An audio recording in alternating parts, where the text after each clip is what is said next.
ब्रेकनंतर news प्लॅनेटमध्ये आपल्या सगळ्यांचं पुन्हा एकदा स्वागत। महाराष्ट्रासाठी या घडीची सर्वात मोठी बातमी जी थेट महाराष्ट्रातल्या न्यूज प्लॅनेटच्या आमच्या प्रेक्षकांपर्यंत।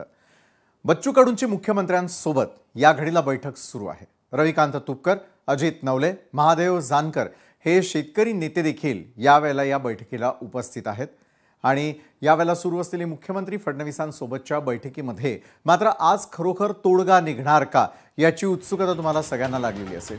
ही दृश्ये सह्याद्री अतिथीगृह या ठिकाणची। सह्याद्री अतिथीगृहावरती हे सर्व शेतकरी नेते सरकारने बोलवल्यानंतर तातडीने दाखल झालेले होते आणि त्यांच्या मागण्या जाणून घेण्यासाठी स्वतः मुख्यमंत्री त्या ठिकाणी देवेंद्र फडणवीसही दाखल झाल्याचं आपण दृश्यांमध्ये पाहतोय। शेतकऱ्यांची कर्जमाफी करावी या मागणीसाठी बच्चू कडू यांनी आंदोलन पुकारलेलं आहे आणि त्याच पार्श्वभूमीवर आता तोडगा काढण्यासाठी देवेंद्र फडणवीस यांच्यासोबत सह्याद्री अतिथीगृहावरती या बैठकीची सुरुवात झाली। बच्चू कडूंसोबत रविकांत तुपकर, अजित नवले आणि महादेव जानकर देखील सह्याद्री अतिथीगृहात दाखल झालेले आहेत।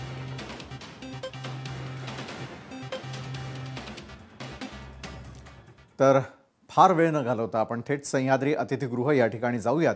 आमचे प्रतिनिधी उमेश करंजकर या सर्व घडामोडींवरती लक्ष ठेवून आहेत। उमेश, सह्याद्री अतिथीगृहावरती नेमकं काय सुरू आहे महाराष्ट्राला जाणून घ्यायचंय, कारण गेले 2 ते 3 दिवसांपासून आपण पाहतोय सातत्याने शेतकरी नेते आक्रमक झालेले होते आणि बालेकिल्ला त्यांनी गाठलेला होता देवेंद्र फडणवीसांचा। नागपूरपर्यंत कूच केल्यानंतर पुन्हा एकदा सरकारने भूमिका घेतलेली आहे की काय शेतकऱ्यांच्या नेमक्या समस्या आहे, सातबारा कोरा करण्यासंदर्भात काय निर्णय घ्यायचा आहे।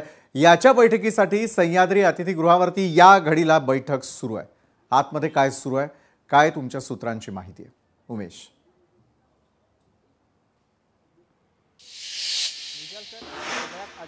अत्यंत महत्त्वाची अशी बैठक जिथं राज्यभराचे शेतकरी असतील, सामान्य नागरिक असतील यांचं लक्ष जे आहे ते लागलेलं आहे। कारण सातत्याने सरकार बदलत असली तरी पण शेतकऱ्यांच्या मागण्या किंवा शेतकऱ्यांचा जो सातबारा कोरा करण्याचं आश्वासन प्रत्येक सरकार देतं ते अद्यापही पूर्ण झालेलं नाहीये आणि याच मागणीसाठी बच्चू कडू यांनी थेट नागपूर गाठलं होतं। नागपुरामध्ये त्यांनी चक्काजाम केला होता, रेल्वे थांबवण्यात आले होते आणि त्यानंतर त्यांना बैठकीसाठी आमंत्रण देखील देण्यात आलं होतं, मात्र ते बैठकीला आले नव्हते।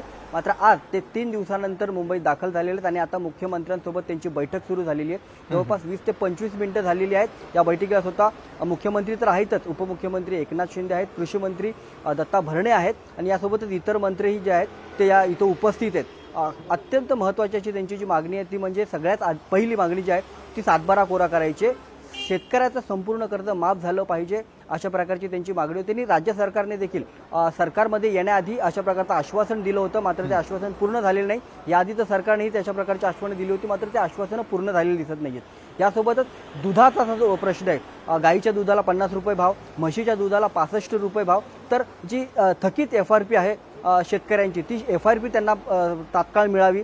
यासोबतच कांद्याला जवळपास 40 रुपये भाव देण्यात यावा अशा प्रकारच्या प्रमुख मागण्या आहेत। कारण या मागण्या आपण जर पाहिल्या तर सातत्याने वर्षभर शेतकरी कुठे ना कुठे या मागण्या घेऊन आंदोलन करत असतो, मात्र या आंदोलनावरती तोडगा कुठंच निघताना दिसत नाही। त्यामुळे यावर तोडगा काढण्यासाठी बच्चू कडू आणि त्यांच्यासोबत हे जे सगळे शेतकरी नेते आहेत ते घराबाहेर पडलेले आहेत आणि त्यांनी थेट मुख्यमंत्र्यांचं नागपूर गाठलं आणि त्यानंतर आता आज ही बैठक पार पडते। या बैठकीत नेमकं काय होते, कारण जर आपण राज्याच्या तिजोरीचा विचार केला तर राज्याच्या तिजोरीत शेतकऱ्यांना कर्जमाफी दिली जाऊ शकते एवढा पैसा राहिलाय का? कारण वेगवेगळ्या लोकोपयोगी ज्या योजना आहेत, खास करून जर लाडकी बहीण योजना आपण पाहिली तर लाडकी बहीण योजनेला मोठ्या प्रमाणात पैसा जो आहे तो आर्थिक तिजोरीवर त्याचा भार पडताना पाहायला मिळतो। त्यामुळे आता सध्या शेतकऱ्यांचा सातबारा कोरा केला जाऊ शकतो का याबाबतची महत्त्वपूर्ण चर्चा जी आहे या शेतकरी नेत्यांमध्ये आणि मुख्यमंत्री आणि इतर नेत्यांमध्ये होते। त्यामुळे या बैठकीकडे सगळ्या राज्याचं लक्ष आहे, यातून काय शेतकऱ्यांच्या हाती लागणार आहे हे पाहावं लागणार आहे। सह्याद्रीवरती काय घडतंय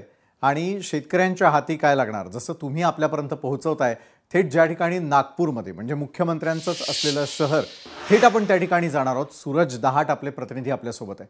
सूरज, तुम्ही निश्चित ऐकलं असेल की उमेश यांनी सह्याद्री अतिथीगृहावरती सुरू असलेल्या बैठकी संदर्भातले सगळे अपडेट्स दिले, मात्र शेतकऱ्यांचे नेते सह्याद्रीमध्ये मुख्यमंत्र्यांसोबत असले तरी शेतकरी देव पाण्यात ठेवून बसलेले असणार आहे। तुमच्याबरोबर अनेक शेतकरी जे